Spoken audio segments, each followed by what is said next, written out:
Good morning and welcome to Blain's Morning Porridge. It's February 18th, 2026. This morning I'm going to talk about defence spending, resilience and growth.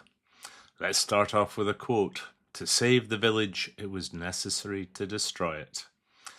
Anyway, this morning, the Russians have captured the Financial Times, apparently.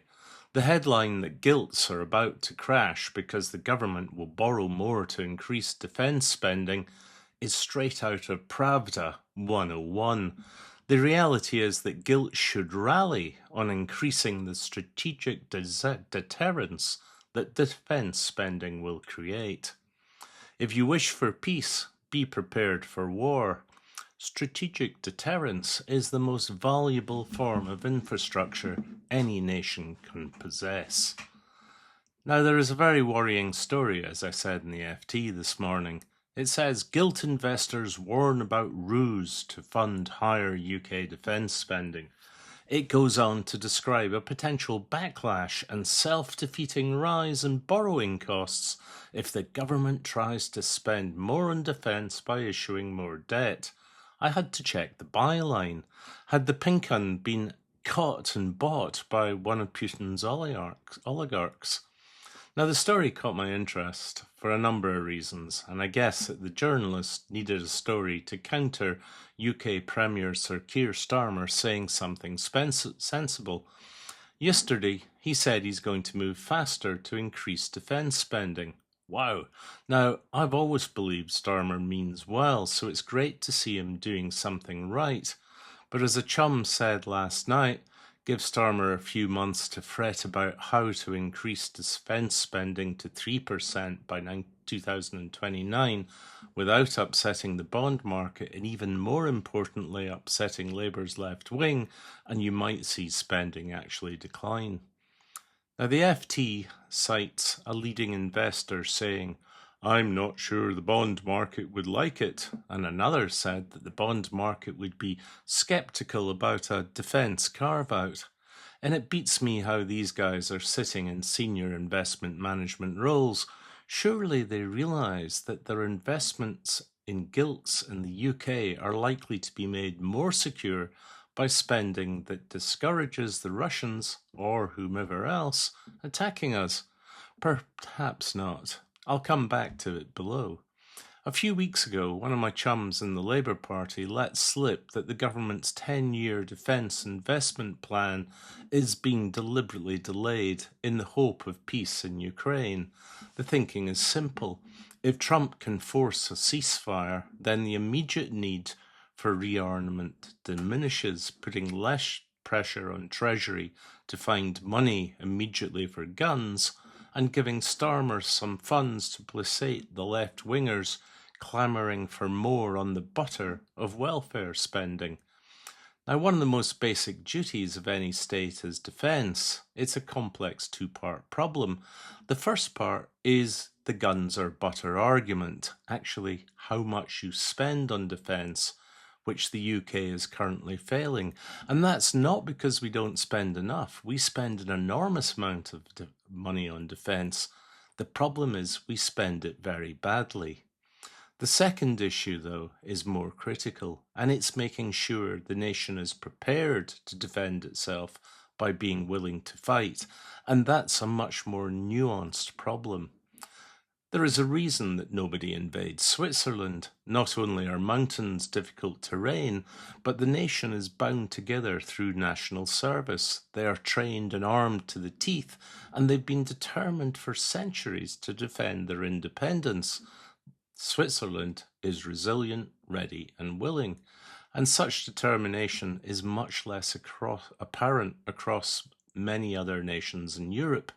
Like Britain, they are only now waking up to how weak and flabby their defensive stance has become following the collapse of the Warsaw Pact and the resulting peace dividend.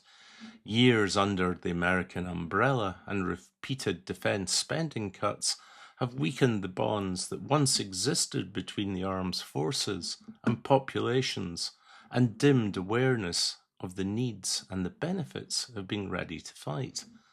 Some nations have built national resilience. The Scandinavians have turned selective conscription into a reward system. Young people chosen to serve in the forces find themselves favoured for life in terms of job and career opportunities. The Poles are now spending more on defence to build Europe's most effective army. And like Finland, they have faced down the bear before, and they know they survive by being ready if it ever returns. Being a top marksman or logistics expert garners respect in these economies. Now, Britain has enormous pride in our armed forces. Who among us was not affected by the majestic soft power that was on display as the troops paraded at the late Queen's funeral?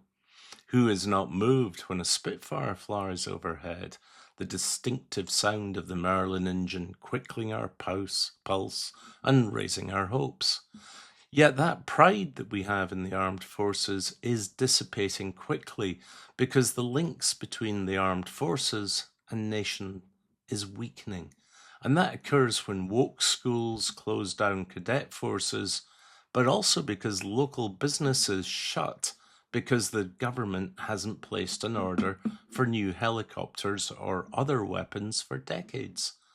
When young folk read about the terrible state of military accommodation, the unreliability of our old Challenger tanks, or the fact that the new Ajax fighting vehicle is likely to cost deafness, or how old and decaying submarines are being sent out on ever-lengthening 200-day patrols, the less likely they are to enlist.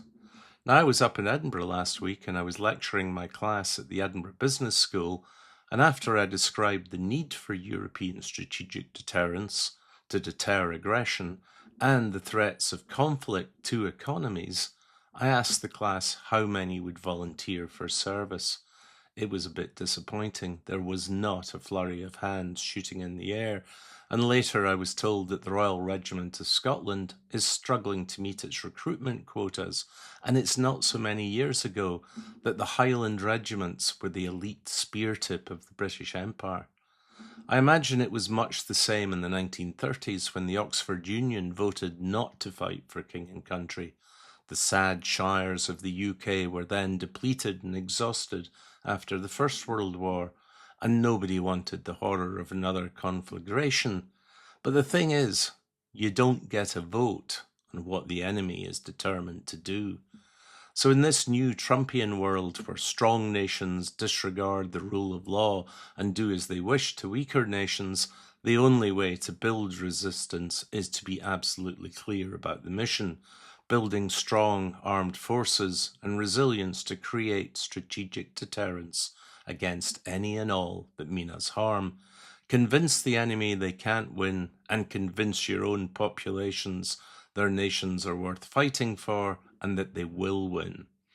Today, Europe feels weak and vulnerable. We're upset because the Yanks have left us in the lurch and the Ivans are about to storm our capitals. Come on, wake up and smell the coffee. Europe is a great place. We are inventive, we are innovative, and yes, we are plagued with bureaucracy, over-regulation, and bad politics. But don't worry, I put a bet that Farage will be out of reform by year end. Collectively, Europe spends more on defence than the USA or China.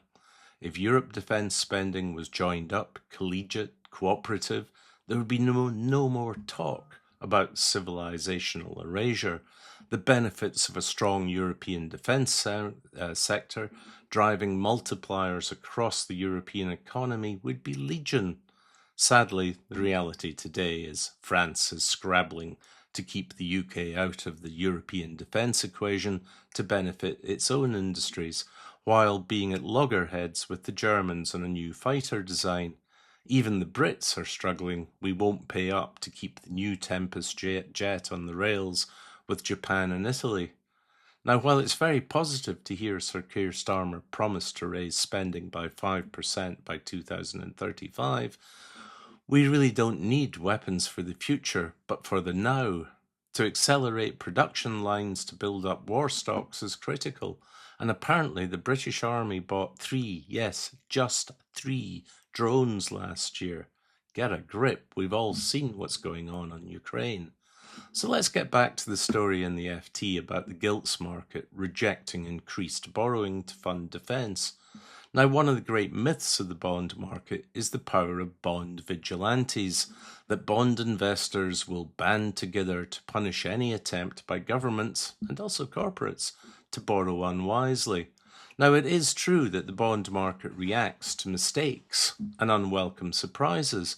Witness the Liz Truss debacle in 2022, when her unfunded spending plans and tax cuts nearly triggered a collapse in gilts, when margin calls on LDI investments were triggered. That crisis took a special kind of stupidity to trigger, which Liz the Lettuce and her sidekick, the boy blunder, Kwasi Kwarteng, had in abundance.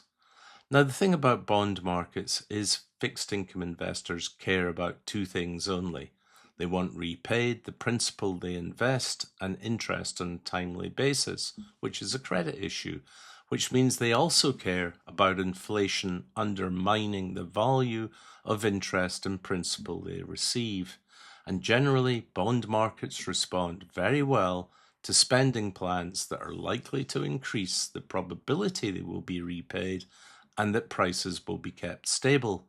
And nothing is as likely to generate an inflationary shock as much as a war, which becomes much more likely the weaker a nation appears to be.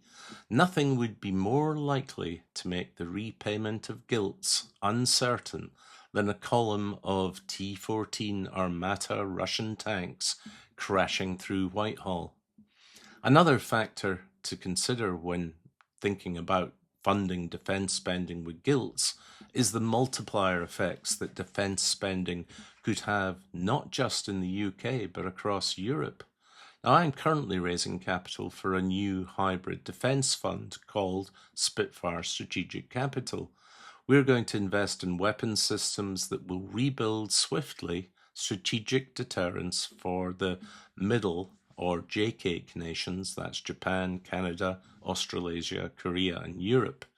There is a widely held perception amongst investors that because government is the monopoly buyer of all defence goods, anything that constrains defence spending, such as an imminent buyer strikes in gilts because the government wishes to fund more defence spending, and that would see a crash in the price of all defence-related stocks and bonds. But that argument that government being a monopoly buyer holds back the market is a very simplistic view. Much of the discussion on defence investment builds in the peace dividends of avoiding war and the creation of dual-use technologies, things that see defence tech innovated across the private sector. And that's just one reason for investing in defence. It creates a better and more secure future. Anyway, I really am out of time this morning. I've got to go and rush off to do my day job, so I will be back with something else different tomorrow morning. In the meantime, you can read the Morning Porridge on www.morningporridge.com, and if you sign up, you'll get it delivered fresh to your inbox every morning. Thanks very much for your attention, and I'll be back tomorrow. Cheers.